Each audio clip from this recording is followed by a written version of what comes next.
Hi friends, welcome to స్కైఫ్లర్ networks. మన mega power star Ram Charan ఇప్పుడు మరో కొత్త గౌరవాన్ని దక్కించుకున్నారు.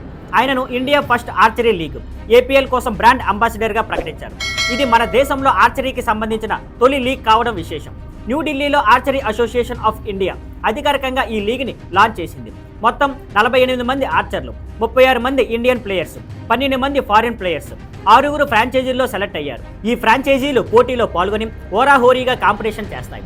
ఈ అవార్డు కార్యక్రమంలో రామ్ చరణ్ స్వయంగా లీగ్ని అన్వీల్ చేశారు. ఆయన మీడియాతో మాట్లాడుతూ ఆర్చరీ మన భారతీయ సంస్కృతి చరిత్రలో ఎంత ముఖ్యమో చెప్పారు. అదేవిధంగా RRR సినిమాలో తాను ఆర్చర్గా నటించిన అనుభవాన్ని గుర్తు చేసుకుని ఈ లీగ్లో భాగమవడం అతనికి ఎంతో ప్రత్యేకమైన అనుభూతి అని పేర్కొన్నారు. ఈ కార్యక్రమంలో రణదీప్ హుడ్ కూడా పాల్గొన్నారు. ఆయన మాట్లాడుతూ ఈ లీగ్ ఆయన ఆటగాళ్లకు ఇంటర్నేషనల్ ఎక్స్పోజర్ ఇవ్వనుంది అని తెలిపారు. అలాగే ఆర్చరీ అసోసియేషన్ అధ్యక్షుడు అర్జున్ ముండా చెప్పారు, ఈ లీగ్ దాగి ఉన్న టాలెంట్ని వెలికి తీయడం, భవిష్యత్ ఒలింపిక్స్ కోసం ఆటగాళ్లను ప్రిపేర్ చేయడం ప్రధాన లక్ష్యం అని. భారత జట్టుకు ఫారిన్ కోచ్ను కూడా నియమిస్తారు 2028 అండ్ 2032 ఒలింపిక్స్ను దృష్టిలో ఉంచుకొని అని ఆయన చెప్పారు.